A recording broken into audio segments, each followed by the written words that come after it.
You get put into a difficult school, a rigorous school, and that school kind of in a sense pushes you to work on yourself and more parts of your being. So when you come out of that school, namely earth, you come out as pure gold because you faced all the hard challenges. Rather now, everyone, let's say a lot of people believe I can't wait to get to heaven to be with whichever particular deity, and then things will be so easy and things will be so full of love, and it's all just love and light, and that's all I want is just love and light because that's what God is. Well, what happens is you get to stay in heaven. Let's say a Christian that believes, I'm going to be in heaven with Jesus. That happens. You create what you believe. So after you die, you go up to heaven, you get to be with Jesus. But the thing is you get to be with Jesus, and at some point, after however much time of enjoying your time with Jesus, then you go, oh, wait a minute.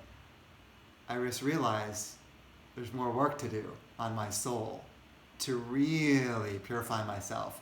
Then you go right back down onto Earth or whatever planet to get churned again to work on purifying yourself.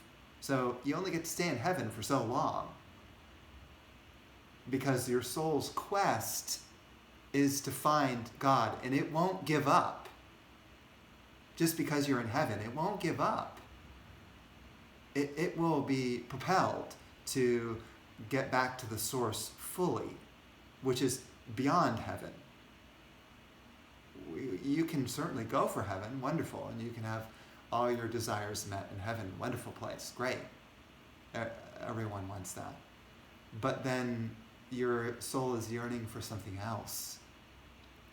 Ultimately, it is yearning to unify with the supreme being, with the ultimate. So then you go right back down into a kind of tough planet where you get to churn again, and you get to go into traffic and see how you work again in traffic on the 405 freeway. I once did a meditation for people. I led a meditation in Santa Monica at this doctor's office, and the meditation I did was, so imagine that you're on the 405 freeway and there's all this traffic, and suddenly your car becomes so light and it floats above the freeway and over the traffic. And now you're floating through the sky. All the traffic is down below and you're completely free.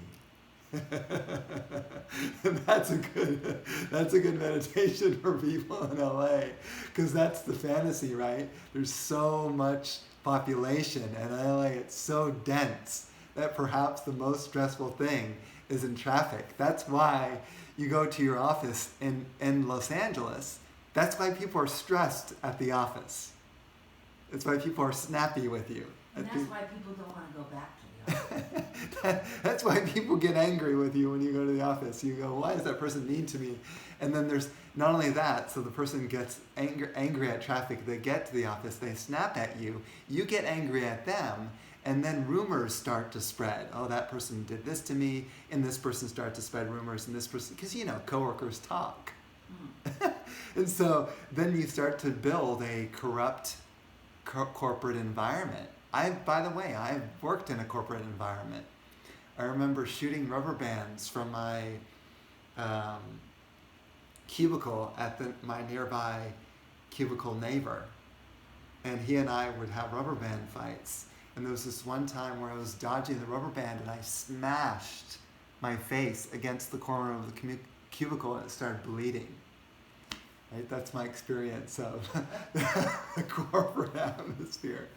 So no wonder that it's hard in a corporate atmosphere. So, like your spiritual practice, if you are really working in a corporate environment, great. If that's what you need to do to make money, because everyone needs to earn money to make a living so that they can survive and all that. So I don't say to people, go and float into the astral realms and disappear and don't take responsibility for their work. Keep doing your work.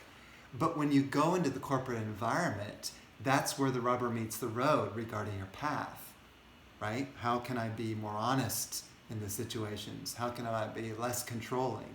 How can I not be a doormat? How can I treat my coworkers with respect? How can I spread love and kindness? How can I go above and beyond if the person says, can you help me with this printing job? Not only do that, but you organize their papers perfectly and you bring it back to their desk and go, look, here you go.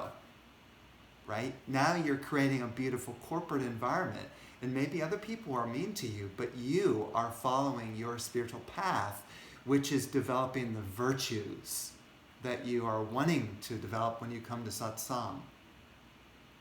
You see, so it can be, spirituality can be combined with normal work.